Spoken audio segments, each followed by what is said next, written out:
All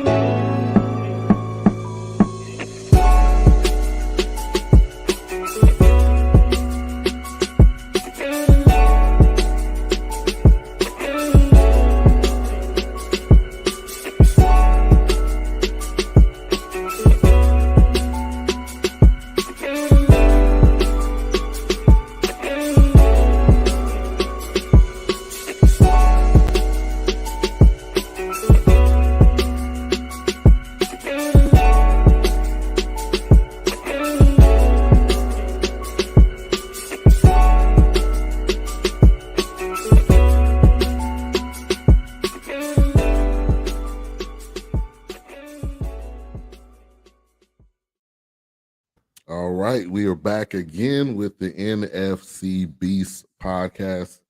I'm Ben representing the Cowboys BS3, and then we got my man Cool representing the Eagles. How you doing tonight?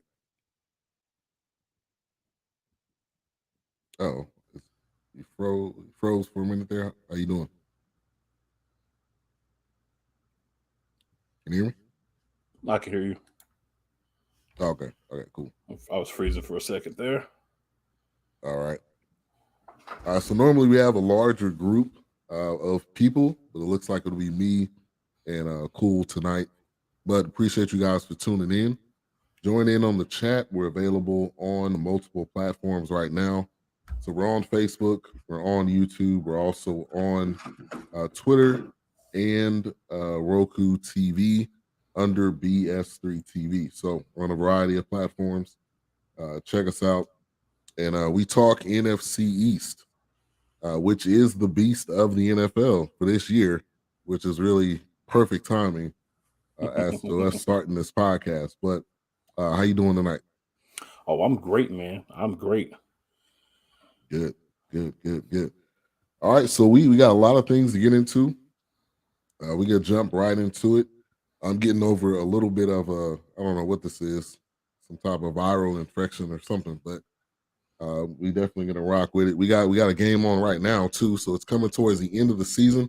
We have these games where they come on, on Saturday. So we got 3 games today. We got Bills and Dolphins on right now at this moment. So we will probably all have some type of game, during these Saturday and Sunday type matchups. But week 14, let's recap week 14.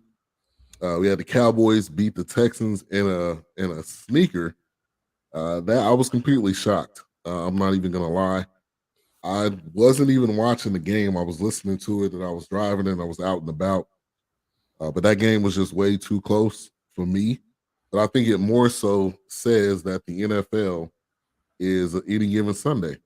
I mean, like that film in the movie, but it's real life. Like these guys play professional sports. It's not as if they're just they just can't walk off the street and they started playing. So I think it was a wake up call for the Cowboys. I think it was the Texans wanting to be the spoiler. I think that's their job this year, and I think that's what it came down to. Any thoughts you want to add on Cowboys Texans?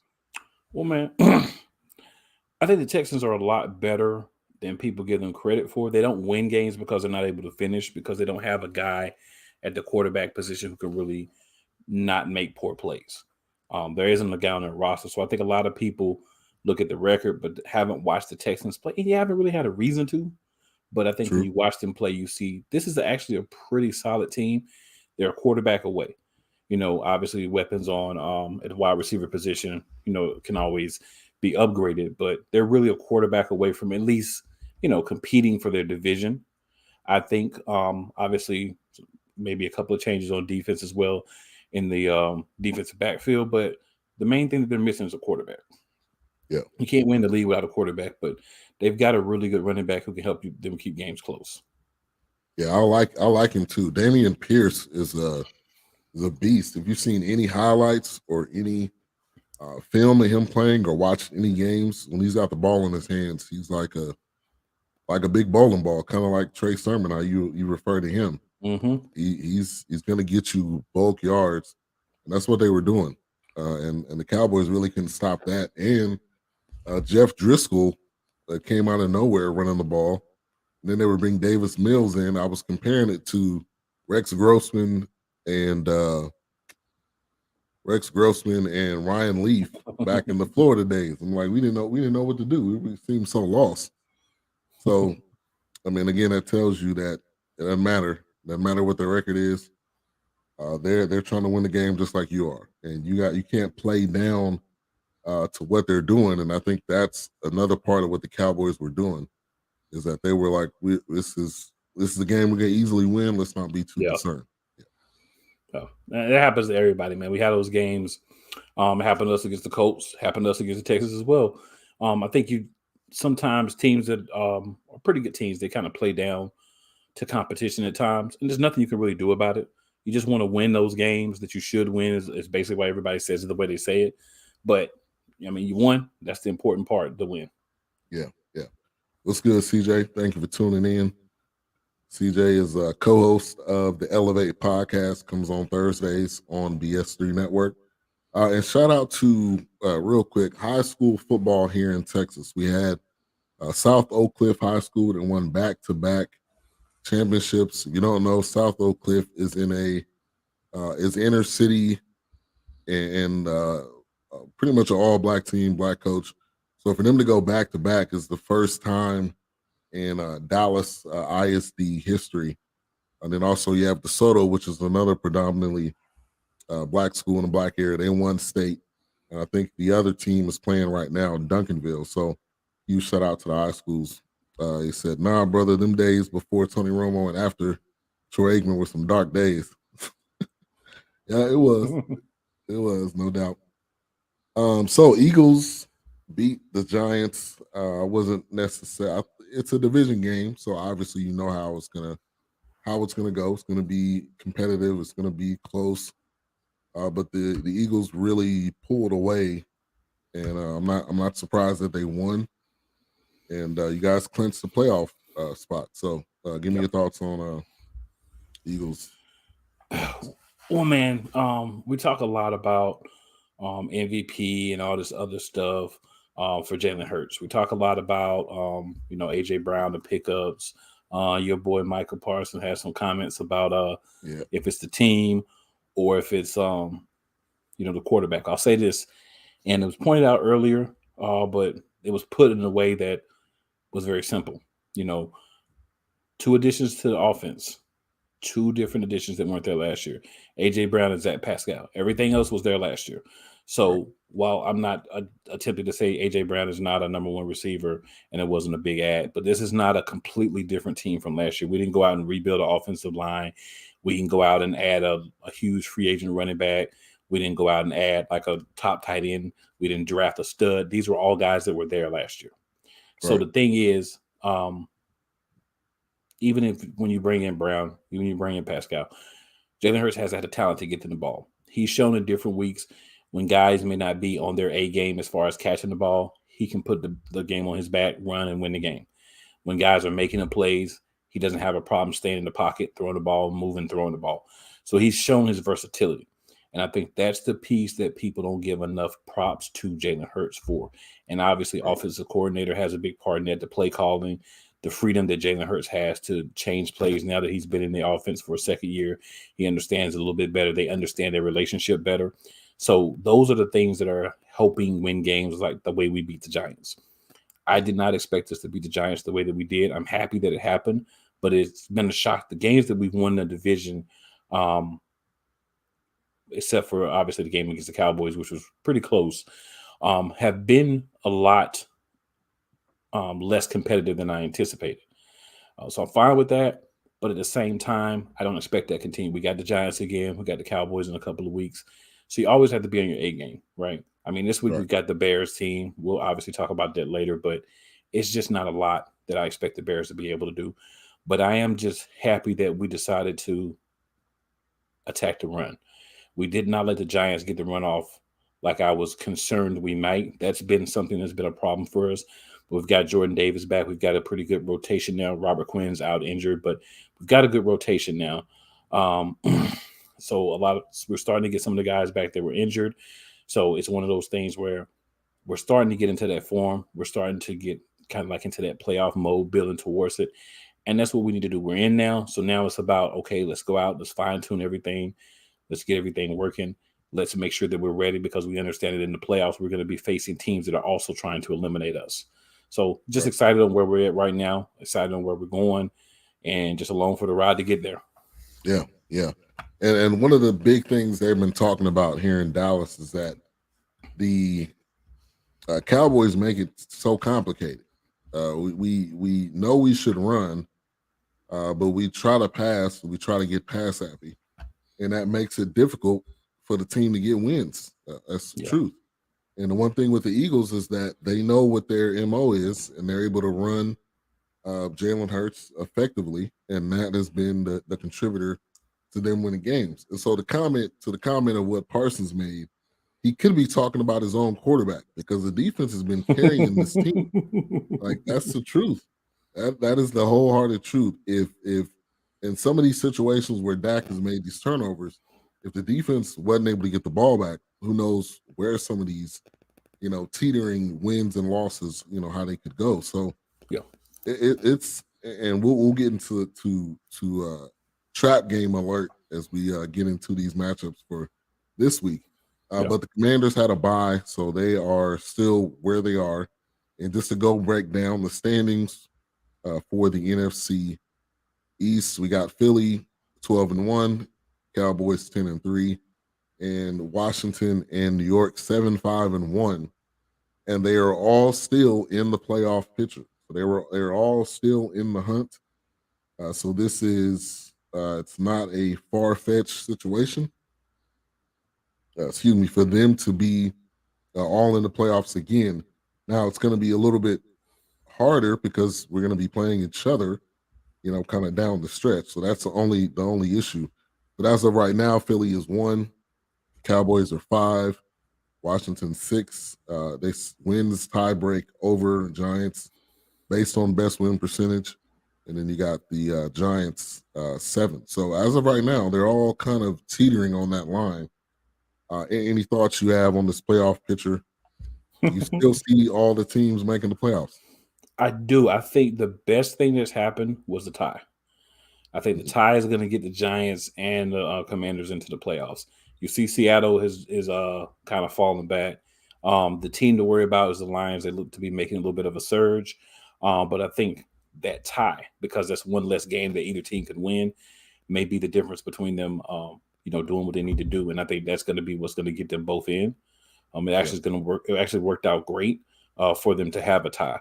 The other thing for me is a lot of people talk about how it's a shame that Dallas may have the second best record and be the wild card. What's funny to me is, and I'm not talking about you or other Cowboys fans, but fans in other divisions, how they complain so many years about how the NFC East is so bad and they still get a team that gets to be a top 4 seed no matter how bad they are and blah, blah, blah. But we're the best this year. Cowboys fans aren't right. complaining. They aren't saying, oh, we should be a top 4 seed. They're saying, hey, we get it. We're a wild card because we're not winning our division. Even though we have a better record than other teams, we're not winning our division. And that's the difference between the NFC Beast and the other divisions. We're not crying because Tampa Bay, who is not a very good team, is going to get a top 4 seed. That's the way it is. Everyone knows it. You win your division, you get a top 4. You don't, you get a wild card. But truthfully, if you're the 5, I don't care where you're playing at. Normally, when you're playing at 4 seed, that's not a good team unless you have a situation, which I can't recall, where you have 4 very strong teams, each from a different division. We normally don't have that. So if you're the 5 seed, you're normally getting the best game situation you could be put in by playing a 4th seed that's probably not as good as you, but they won a division. So I mean, it's I can see where fans of that 5th seed, if they're better than some of the other teams, are upset. But you get a bunny game, really. Yeah, So you just got to true. go out there and execute in that first game, and you should have yourself in the second round. Yeah, yeah, true, true. Let's get into some contenders and pretenders as we're looking at each conference here real quick. Let me go to the conference. So out of the teams that are in the hunt right now, I think there's this is definitely a good conversation. New Mm-hmm. England, contender or pretender? I'll let you go first. I'm going to say pretender for New England. I don't trust their quarterback situation. And again, playoffs is you have to have a quarterback who can make the plays when needed, and you have to have a strong defense. I think the Patriots have some great individual defensive players, and they have a solid defense, but you have a defensive coordinator calling plays. This is shades of Yeah. Juan Castillo in Philadelphia, and I believe that the Patriots are a pretender. Yeah. I 100% agree with you on that. This is not Tom Brady. This is Right. not Belichick with the best possible weapons to win, and I think it's too unpredictable for you to really put them as a contender. All Mhm. right, let's go to the next team. Tennessee Titans, contender or pretender? I think the Titans are a contender. Um, they're going to be the best team in the AFC South, barring something crazy happening. Um, I think the thing with the Titans is they've had some tough games. They've got a tough game coming up against the Chargers this weekend. Win or lose, they're still going to be first in their division. I think once we get to the playoffs, once the game slows down, once you get to grind mode, once you get to running the ball a lot, Hilliard and the King himself, Henry, they're Yeah, going to take over, and you're going to see less. You're going to see less of the deficiencies for Tannehill because you're going to rely more on the running game once you get to those cold months, once you get to playoffs, you're playing in some of these cold places. So I think they are a contender. The only problem I have with them is I don't believe Ryan Tannehill can take you as far as they want to go. exactly.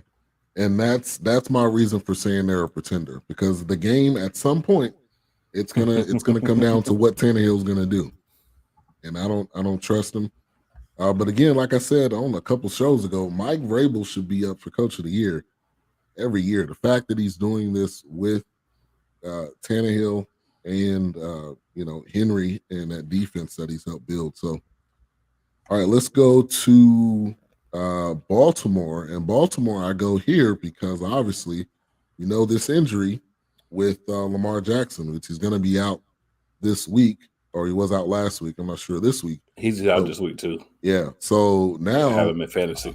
yeah, I think they're more of a pretender at this point because we're now at the home stretch, and I think if they lose some costly games, they could go to the pretender side. So I'll say this: from what I've seen so far, with Lamar, this team can be a contender. Without Lamar, I have to agree they're more of a pretender. But the biggest problem is they need a fresh mind at offensive coordinator. Hmm. This team needs someone that is going to utilize Lamar Jackson fully. That's not happening. He's being used as like a Tim Tebow type guy, and he has a better arm than Tim Tebow. He can read plays better than Tim Tebow, but that's the offense he's being stuck in. So I Yeah, think you have to allow him to expand. You have to allow him to grow. Yeah, he's going to make mistakes in the passing game, right? If he's back there passing 25, 30 times a game, yeah, he's going to make some mistakes. But how is he ever going to improve if he doesn't get the game time to actually throw the ball and be a true dual threat? Because to be a true dual threat, you have to be as dangerous throwing the ball as running the ball. And they're not allowing him to do that. So we don't know if he really can because he's not being allowed. He's being handcuffed by his own offensive coordinator. yeah, That needs to change. yeah. And that's the biggest conversation for mobile quarterbacks. Doing the Mhm. same thing with Dak. And I think Dak's is more mental. That injury that he had, I don't care who you are, it's gonna affect you. When you step out of the pocket and you start running, I think mentally that affects you. And I think the teams are realizing, all right, if we're gonna put all this money into these quarterbacks, we need to basically put them on time management, or which when opportunities you can run when you can't. And I think either when it's mental or when it becomes coach managed, you can't get the full player because that's a part of their game. And Yeah. again, going back to Hurts, this some of the success he's had this year is because he's kind of been free to do. And correct me if I'm wrong. Oh, you're not wrong at all, sir. You are not wrong. Yeah. So let's go to the NFC. Tampa Bay, right out the gate. I'm gonna go ahead and say pretender. This I understand this is Tom Brady, but this is an older Tom Brady. The game is starting to, I think, pass him up. and I don't trust him at this point in his career. Now, if this was a couple of years ago, I think it'll be a different story. I think they are going to still win that division because you got Carolina at 5-8, um, Atlanta at 5-8, and then New Orleans at 4-9. So I think they're still going to win that division, but I don't fully trust him at this point. Yeah, I mean, completely agree. There is no need for me to argue with you. What's up, JP? Um, It's there's no good. need to argue with you, but also I would like to add to that the defense is looking as old as Tom Brady as well now. They're breaking Mm, down. They're nowhere near what they were even earlier in this season. mhm. Whoever comes out of the NFC South, I don't know if you want to do another team or not, but they're all pretenders. There is no contender in the NFC South. Oh yeah, no, They are no, all definitely not, pretenders. This is definitely not. the most known pretender, but they're all pretenders. And honestly, I don't even think Tampa Bay is going to win the division. I think the Panthers are going to somehow limp into a division win and get spanked Wow, in the first round. wow, that would be wild Bye, because y'all. they're on a complete fire sale. So yeah, that would be wild for that to happen. Yeah, let's hit one other team. We can go Detroit, or the Seahawks. I think the Seahawks. It's a great story, but I think they're ultimately I think they're a pretender. And then the Lions. At the end of the day, I love their coach. I love the passion that he has, but I think they're a pretender too. Yeah, I would say for this year, to be honest with you, both of those teams are pretenders. The Seahawks, let's be real, you've got to have a better guy at quarterback. I love the story, Hmm. but he's not the guy that's going to take you where you want to go. I'm sorry. Yeah. I like the comeback story. I like what he's been able to do, but he's a guy that can maintain you, get you maybe double digit wins, but he's never going to get you deep in the playoffs or to a championship, Yeah. and he's just not, Gino is not that quarterback. The Lions, they're young, they need more time. Um, People may not like to hear this, especially Lions fans. Jared Goff is not your guy either. Oh, facts. Yeah. I So, mean, we knew that when the trade went down. We yes, all, sir. if you watch football at all, you knew Mhm. that Jared Goff was not it. I don't care who you have trying to revive, his career. But I think with that coaching staff, I think they got a potential to do some stuff in the future because again, you got a passionate coach. You got Aaron Glenn. I believe Aaron Glenn is the DC there. Yeah. Guy's been around football, forever, and so I think you have a good pieces as far as the coaching staff, and they're building up that defense and everything. So Hmm. I think they got some opportunities to do something in the future, but I think right now it's definitely not it. So And JP, man, the Lions are a great story. They could end up slipping into like the 7th seed, possibly, yeah, but possibly. they can't contend for anything. And there's one other team I wanted to discuss being for pretender and contender, and that is who I think is a contender in the AFC, and that's the Los Angeles Chargers. I Hmm. think due to how much distrust I have in the Patriots, I believe that the Chargers are going to be able. And the thing with the Chargers is the defense. It's not been wonderful, but it's been decent. Yeah. And now you have Justin Herbert, who has his top two weapons back. Last week was the first time he had both of those guys all season. In the first week for Keenan Allen, well, the second week for Keenan Allen, and the first week for Mike Williams since I think week 3. So he hasn't had either one of his top receivers since week 3. Let that sink in, guys, when you're thinking about the fact that they're in 8th place right now and they haven't had their top two wide receiver weapons both on the field at the same time until last week. Yeah. And, I think that team is a better team than the Patriots.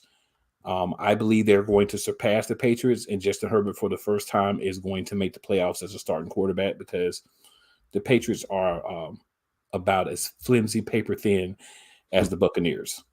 Yeah. I agree there. Actually, 100%. I think it's just a matter of will he be able to put it together. That's Yeah. it. Close games at the end of games. Will you be able to play a complete game? But I like Herbert. I like that.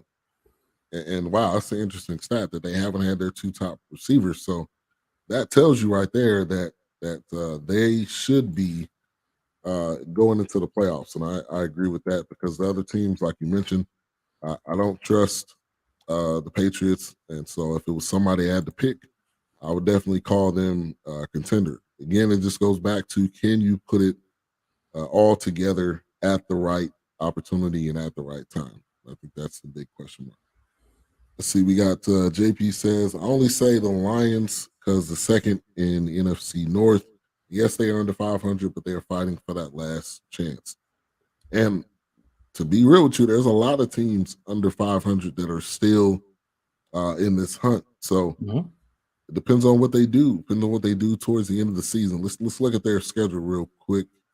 We got at Jets tomorrow, at That's Panthers, Bears, and then at Packers last game of the season. So if they run the table, they definitely, and you're right. It is 100% a possibility there with those teams. So we'll see what happens. All right, let's get into the matchups for the NFC East this week. And game number one, Eagles at Bears. Eagles at Bears. Give me your thoughts. Oh, man. I'm trying to say this as nice as possible. If the Eagles lose this game, I'm very disappointed. And there's games that we can lose. But this should not be one of those games, right? Yeah, the Bears are not a team that our starters should play 4 quarters for. By the start of the fourth quarter, I anticipate our backups starting to put their helmets on and get on this field. I'm not going to say a blowout because, like I said, I think we're going to play our backups for most of the fourth quarter. But I think we're going to go out, establish ourselves, get a good lead. The Soldier Field turf is not that great, so you want to get out, do what you need to do, try to get your starters out of the game as early as you can so that you're not putting them in a position to get injured. We've got a big matchup next week, so this is a game that we can look over. But I think our coach, our leader, which is QB1, and our other leaders on the team, they're kind of in a situation where they're like, we don't worry about next week. We don't worry about what's down the road. We focus on the game in front of us for that time frame. Once that game is over, that's when we start to focus on whoever we're playing next. Doesn't matter who it is. So I think that's a great mentality to have. That's one of the reasons why we're 12-1. And I think that we just have to go in, execute, play our game, and there should be no reason why we don't do what the Vikings couldn't do and just go ahead and put the other team away and not have to beat a team that should not be in the game with you by a field goal in overtime after you let them get up on you 33-0. Yeah. And I'm glad you brought that up. Matt Ryan is in the history books as losing the biggest lead in a season and in a Super Bowl. That is not a good stat to be associated with your name, but he is. Eagles, this is going to be a blowout. It's in a close match. Fourth quarter, second and third, stream will be out. It's going to be like last week, a split run and pass game. Yeah, I don't see any concern or any issue why you guys shouldn't shut them down. And you guys are 6-0 away. So when it comes to away games, this is not a concern. Obviously, you guys are favored. You're leading in all the categories. I don't see any reason why this should be a blowout win. I will say we've seen wilder things happen this season. Right. So I just expect your guys to be ready. This could be one of those things we love to say, a trap game. There's the one coming up next week, which is on, I believe that's on Saturday, is a big time matchup against the Cowboys. So I think you gotta really think closely and just make sure that you stay focused on this week. Because it's human nature to look to, okay, who we got on the schedule next week, and you look past the team you have. But I think it should be no issue. A.J. Brown got to grab that ball better on the sideline. Pass is hurt. And that's a huge thing. I mean, I think we blame quarterbacks for interceptions, but sometimes the wide receiver drops the ball or it bounces off his hands, and players at this point I'm sure they have some type of drill that they do every practice. If the ball bounces off somewhere, track that ball and catch it. So I think that's a big thing for at this point in the season. You got to catch these balls. And a prime example was today. It's not NFL, but the guy dropping the ball in the Celebration Bowl. Perfect pass right there in his hands in the end zone, and he dropped the ball. So, and that's why Deion Sanders is going to Colorado. Yeah. But I also want to quickly, since JP brought up A.J. Brown, I want to shout out AJ Brown, 1,000-yard receiver, Yep. first in many years in Philadelphia. Uh, Also shout out Miles Sanders, 1,000-yard rusher, Yep. first time in his career, first time in many seasons in Philadelphia. And we also need to shout out AJ Brown, 10 touchdowns. Yeah. That's Jalen Hurts, big 10 time. rushing touchdowns. That's Miles big time. Sanders, 10 rushing touchdowns. So, AJ Brown might not make every catch, but this is what I'll say. If we don't have AJ Brown with some of the catches that he's made, we're in a more precarious situation. I'm not saying we wouldn't be 12 and 1. Yes, I am. We wouldn't be 12 and 1. So he makes a big difference. So hey, I don't have any beef with how AJ Brown plays. There's been a couple of games where he hasn't looked like himself, but guess what? That's why you have a complete team. You pick him up when he's not, completely on that game. So long season, sometimes these guys have those games where they're not as good as you anticipate them being. But this is a man who's carried this team at the wide receiver position. And then also shout out to my boy Smitty. Smitty is 225 yards from 1,000-yard season. So let's get Smitty his 225, bro. Let's do this thing. And then we're in a position where I believe we're going to have Dallas Goedert back for this game. So that's even more firepower that we're going to get back. Yeah. And I do agree with what JP said. Hurts is putting nice spin on the ball. He's putting that ball accurately there most of the time. No one's perfect, but he's been really well. And he's only got 3 interceptions this season. Yeah. So this is a That's guy huge. this guy that's protecting the ball. He's making the right throws. He's taking a few sacks I'd like from to throw the ball away. But at some point, you got to stop being petty. No quarterback's perfect. This guy is playing at an MVP level. I'm not saying he's going to win an MVP, but he should be in the conversation the way he's playing. And we've got weeks to figure out what's going to happen with it.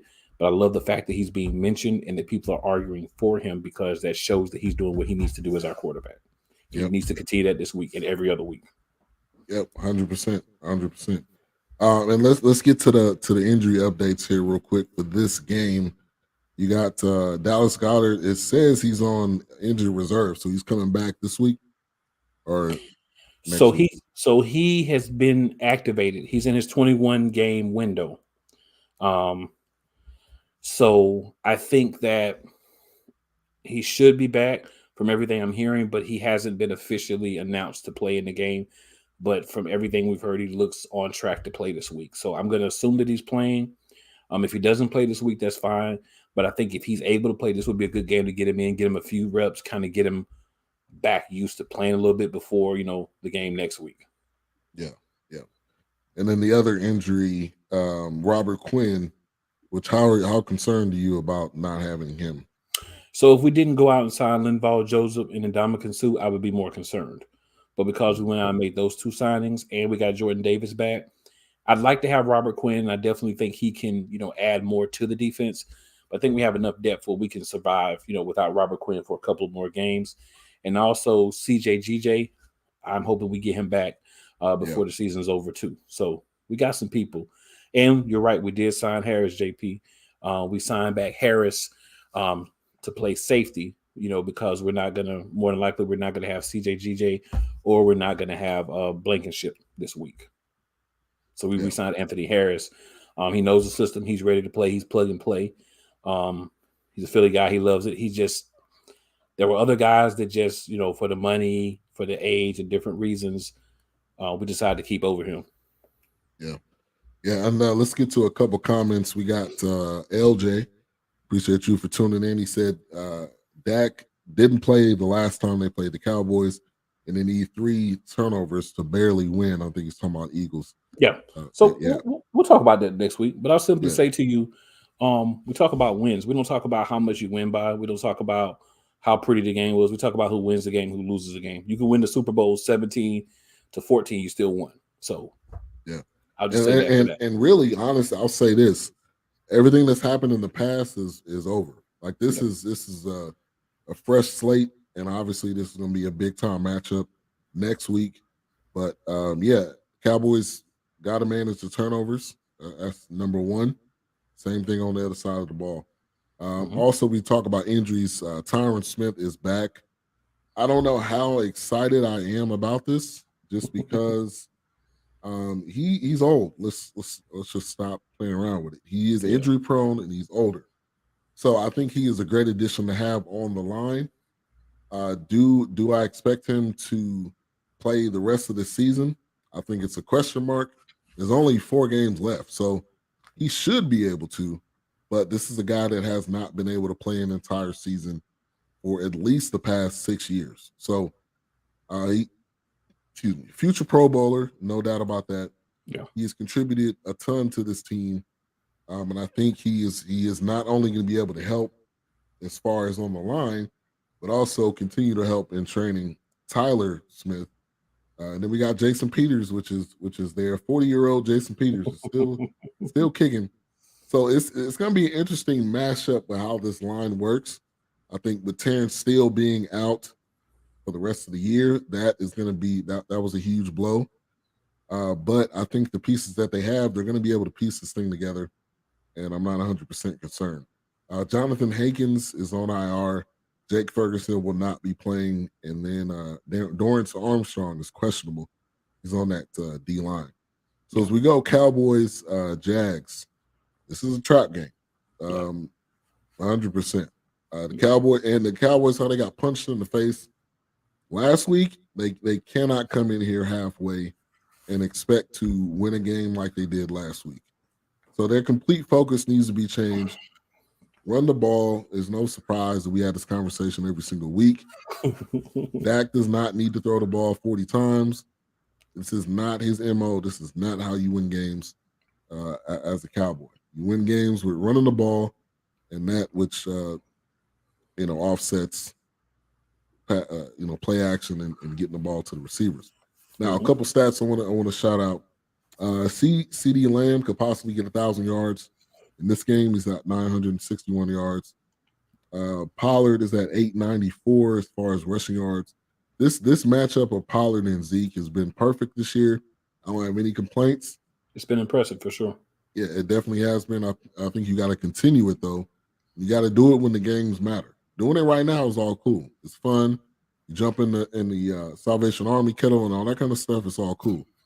But for me, you got to do it when the game matters. Do it when it's a playoff game. Do it when the season's on the line. That's when you need to do it. Zeke with 716 yards. And then there's a huge drop-off from CD to Noah Brown with 484. So, and Dak's at 14 touchdowns, 9 picks. That is going to potentially hurt us, especially as we go into the playoffs. So we gotta manage the game better, but also the wide receivers, tight ends, they gotta catch the ball. That's another thing. Let's get to some comments. JP says Dak has been with Dallas 7 years, no Super Bowl, and Jones, everybody says he don't have the weapons. Eagles won a Super Bowl with 2-year quarterback, and now Hurts, and they look like champs. Yeah, I'm not denying that at all. I think number one, the Cowboys do not like change. I've said this numerous times. You have. They don't like stepping away from what's already there. That's why they signed Jalen Smith to a second contract. That's why they continue to sign players. They've gotten better. I'm not gonna down them too much, but I think they try to step outside of what Dak's abilities are. His abilities are not throwing the ball 40 times a game. His abilities are not laser accuracy. Let's just be real. So I think they have to play to what his game is. And like they were talking on the radio here in Dallas, make it simple. Don't make it complicated. Making it complicated is how you lose games. Keep it simple.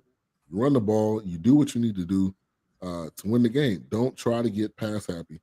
And so Dak will be here through this contract. Now, what happens after that, I don't know. But I think at this point in this year, and we'll get into some signings that has been made this week too, they have the ability and they have the weapons to go on and run and to make it to the Super Bowl. Will it happen? I don't know. It depends on, I think it hugely depends on the coaching staff, because they sometimes, like our friend Cole Johnson has said, they get in their own way with their pride and their play calling and what they think is best in this situation. Yeah. Jags will run RPO a lot. They need to scheme Parsons to read the QB every time. Yeah, they're definitely going to run that RPO because we don't know how to defend that. We just don't. And Doug loves that anyway. Doug Peterson loves that. Yeah, we don't. And I think Parsons is the perfect guy to. But Parsons last week didn't look like completely like himself. They had no sacks last week, which that is a rarity this year. So hopefully Parsons is back to being his normal self. I think there is some type of injury that he's dealing with, which at this point in the season, like NFL players say, we all got some type of injury. So Yeah. I think that's going to be huge for them. And they're still second in sacks, 48 to the one and only Philadelphia Eagles. So but the RPO is definitely going to be ran. Mahomes and Allen has more picks than Dak this year. Okay, I appreciate that. Well, you got to remember with that. Also, Dak's missed some games with injury too. You know, Right. and Mahomes has played all the games. Allen did miss, I think, a game with his injury. So you are factual. So you're not wrong with what you're saying, but there's a little bit more that goes into it than just they've all played the same amount of games and they have more interceptions. That's all I'm saying. Because right now, Mahomes 4,160 yards, 33 touchdowns, 11 picks. And so and he has played every single game. Mm-hmm. And then if you want to go down to where's Josh Allen, 3,553 yards, 26 touchdowns, 11 picks. And Dak has missed, he missed the large majority of the games, and he's come back and he's played well overall. So I think you got to still be careful with these throws that you're making, and the wide receivers got to catch the ball. So agreed. It's the upper has been office. Looking good for y'all, man. Gallup, yeah. Since Gallup just came back, he's been looking good. They've been getting all three tight ends involved, which I've been loving that. So I love the creativity, but I think sometimes you get too sexy with it, and you kind of get off your game. That's the upper office that stopped them from great players coming there. Dallas run game can be great. They need bigger O-line players and the Lynch type player. And this O-line is going to look different this upcoming week and for the rest of the season. Yeah. For that matter, with Terrence still out. Dak has been out more. He missed a lot of games, so I don't know about that comment. Talking about the interceptions. Yeah. All right. So your thoughts, Cowboys, Jags? I mean, I think y'all should beat the Jags, but I will say it's a trap game, and definitely one other thing to look out for is they're going to try to use play action against you guys as well. They have a good running game, so there's going to be times where they're going to, try to play action on you. I think you guys have looked a little bit better the last couple of weeks against the run. So that may not be as effective as it would have been a couple of games ago, but it's just going to be interesting to see the play calling that I think we're going to get from the Jags and how you guys adapt to it. You have the players to do so. You're the better team, so you should win the game. But this is definitely not a game you would want before our second matchup, right? It's not. Right. You would rather have a cupcake than this, but the schedule is what the schedule is. Right. And I think the interesting thing is it's kind of packaged in between this game against the Texans and this game against you guys next week. So it's definitely a game that they need to win. I know we love to throw around must-win games. This to me is a must-win game for confidence and a must-win game to show that you do not stoop to other teams' levels. You do not play underneath your level and underneath your competition. They're 5-8. They're 5-8 for a reason. They have made a resurgence within these past couple of weeks, but they're still 5-8. And I agree with you, LJ. When Zeke has at least 15 carries, Dallas is undefeated, which means Zeke needs to have 15 carries. Shout out to Big Illinois. Thank you for tuning in. And perfect timing. Let's get into the signing. When will TY be available? According to what I've heard, he is ready to go. They said he's went through practice every day. He should be ready to go. How active is he going to be in the game? I think that's the question, but I think he will be suited up. And I'm more excited about this signing than OBJ, which now the story is flipping again that OBJ could still be signed by the Cowboys, but I don't think that this is a this year type of thing. I think this is more so a next year type of thing. But Ty is going to be he's going to be suited up. How active he's going to be, I think, this is a bigger question. Yeah, for me, I'll say, man, Ty obviously he's a little bit up there in age, but he's still a solid receiver, right? Yeah, The yeah, fact that he was available out there and you went and got him instead of a guy like Beckham shows that you were saying we need a guy that I feel like is going to be able to contribute now to help us now, right? He's a right. veteran, so he should be able to help in the locker room as well. But yeah, I think it's a solid signing. I didn't even realize he was a free agent still out there. So Me yeah, either. I think it's a good signing, man. I mean, he's a guy that he's not what he used to be, but he was the man in Indianapolis for quite a while. Yeah, and we were talking in our chat that I didn't even know if he played last year, which he actually did. He played for the Colts Yeah. last year, which kind of surprised me because I don't remember seeing him at all. So Oh, you know why you didn't see him, sir? Because he spent most of the time on my bench on IR. That's why you didn't see yeah, yeah, him. that makes perfect sense. I'm like, the guy must have been injured. Oh yeah, he They definitely are was. they are throwing snowballs on the field in Buffalo right now. For those of you that may or may not be watching the game, uh, yeah, it is a little wild out there. Let's see, we got a comment by JP. That is tough to go to a trap game and then boom Philly afterwards. It's going to be a defensive game nonstop. But if Zeke get the ball and run up to 15 times plus times, it will be close game depending on Philly defense. Oh, you didn't win. You didn't win a week ahead in Yeah, time. you going a week ahead. We appreciate the comments though. So yeah, I got Cowboys winning. I don't see them losing this game. I don't want it to be close. That is the one thing I will say. You need a confidence booster. Momentum is a real thing, Absolutely. game to game and during the game. Mhm. And I think this is a momentum booster type win.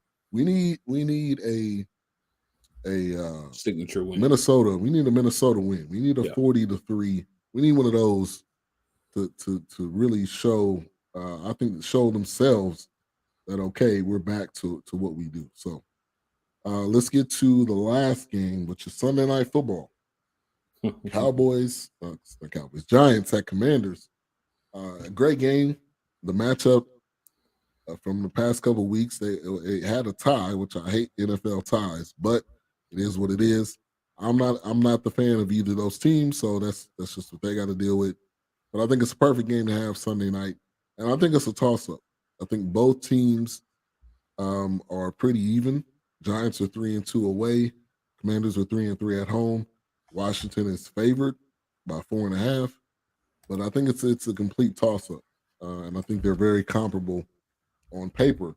And any team that has Heineke on it, I think they got a chance to win. He's gonna have his team in any and every game. That's one thing I like about that kid. So, Commanders at Giants thoughts. um, I would like to say the Giants are going to win. I think the Giants have been a great story this year, but I think we're coming to that point in the season where you're seeing them start to regress a little bit. You're seeing the Commanders come on a little bit. The Commanders do definitely have more weapons on offense, right? You take the time to mention them all, but we know who they are. They got Robinson at running back. They got multiple options there. So they're able to do a couple of different things with that. You also sit there and think about what you have on the Giants. You have Darius Slayton. You got Saquon Barkley, and it's basically Saquon and the Pips, right? So I think when you look at it, you have to really ask yourself, which one of these teams do you feel could really win the game? Which one of these teams? And I think you have to look at the Commanders and say the Commanders have a lot more offensively right now. They're trending in the right direction. What Ben was talking about a few minutes ago, this crazy thing called momentum. You have that. So when you have those things going for you, I'd have to say the Commanders look like the team that should win this game. I think the last game, I don't know what happened, but they ended up in a tie. But I think the Commanders are also coming off a bye, so they've had time to sit there and kind of, decide what they're going to do. They've had 2 weeks to plan for this game. They should win this game. If they don't win this game, I'll be surprised. But I will say this: if there's a team out there who's undermanned, who's had a poor showing the last couple of weeks, who hasn't been playing as well as they want to, and they can get themselves together, it would be this Giants team because they have solid coaching. Actually, better than solid coaching. They have strong coaching. And I think that can make a difference as well. Yeah, and the Giants have gone. They've lost their last 3 of 4, Hmm. and they had the tie with the Commanders. So Yeah. they're not trending in the right direction. I think that is a big thing. And Yeah. again, going back to momentum, if you can't pick it up, Hmm. that could be a problem. And the Commanders are three in a tie, in the past 4 games. So they're trending upwards. And Yeah. that's what they've been doing from the jump since Heineke came aboard. Hmm. But they're playing in at the Commanders. So Yeah. I'm gonna give the home team advantage. I'm gonna go Commanders in this one. And but I think it's gonna be a knockdown drag out type of game, regardless. Well, we'll tell you this, Ben. I've been to the Commanders game for not 1 year, but 5 of the last 6 years. And every time we go, that stadium is green. It feels almost like a home game. I don't know Wow. how the Giants fan travel, if they travel the same. But yeah, those are almost like home games for Yeah. the Eagles. So if the same thing's happening, I don't know. They're winning now. They're looking better. So people, you know how it goes. Right. All your fans want to come when you're winning. So it may be, but Right. like I know when we go, a lot of times it's more green than their own colors that we see there. So just want to Yeah. throw that out there from personal experience. Yeah. And that's a good point because Yeah, anytime the Cowboys play there, it's blue and white jerseys everywhere. I'm And I'm telling you. like, dude, where are their fans? But I don't think they love that organization. But I agree with you. And also to your second point, this is a playoff contention type game. Hmm. So who knows? It may be packed. But I think at this point in the season, the Commanders are better. But it is definitely a toss up. I think Yeah, coaching is what it's gonna come down to. What plays will be called at the opportune time. So, yeah. but I'm gonna go Commanders. So that's Sunday night. Those are our games for this week. Let's go to some other signings for this week. Obviously, we talked about Ty. I think it's a great addition. I think in OBJ watch, I think OBJ will be coming. I don't know what exactly that means. I don't know if he's going to play this year. He sounds like he just wants to play in the playoffs. I guess that's what his MO is. If somebody pays him, then he's right, and that's it. It is what it is. But I don't think he's 100% ready. But one thing they've talked about in Dallas is that the training staff, Brett Brown and his crew, have helped a lot of players get to the ability to be able to play. If you look at Jalen Smith, who had one of the worst injuries at the worst possible time for Notre Dame, now he's still playing. Is he at that same level? No, but the staff is able to get guys up to speed. So who knows? I'm hearing Sunday he may sign. I don't know how true that is, but any other signings from this week that you wanted to touch on? Well, we touched on the Anthony Harris signing, which was the one I wanted to kind of discuss, but we already kind of touched on that one. Other than that, I don't see any big signings in the division. I think the biggest thing is healthy. Everybody getting their guys back healthy, being as healthy as possible going into the playoffs or the playoff run for some that are still, you know, battling to get there. We've got 3 teams in so far. Just interested to see what happens with everyone else. I've already said I know who I believe is going to Hmm. happen, and that's all 4 of us in the playoffs. Yeah, But they've got to get on the field and they've got to actually do that. We've been right. the best division in football. Why not cap it off by showing people we're the best? Everybody in the playoffs. Hey, what can you say? The division that y'all try to call the NFC least, now we are the real beast. And I want people to understand this is not a 1 year thing, right? You're gonna say, oh, it's because of who you play. No, you build your teams. You don't win a Super Bowl every year, but you build your teams to get better. That's the goal every year. So Right. you build your teams to get better, and these are 4 teams that have been built or are being built to be good teams. So Yeah. when you have that, you should start to have consistency. You have guys want to come and play for your team because you have a good quality team. You got a good quarterback. You got a good coaching staff, or one or the other, or you have a tradition of winning. So you have to do things to make people want to come to the teams, and then you also draft well. Drafting is the critical piece that we weren't hitting for a while that we're starting to hit. You have to Yes. draft well as well. Yes. 100% right. It's a mixture of free agency. It's also Hmm. a mixture of obviously draft.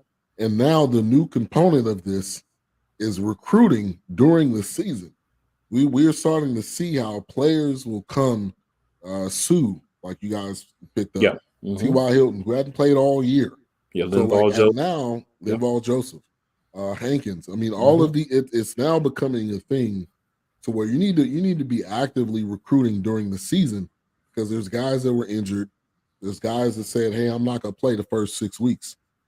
So come at me, holler at me when it's 6 weeks in, and I may have more to say. So I think that has become a vital part, and a lot of teams, i.e. the Rams, they tapped into it all at the right time. It was a perfect situation, and they won the Super Bowl.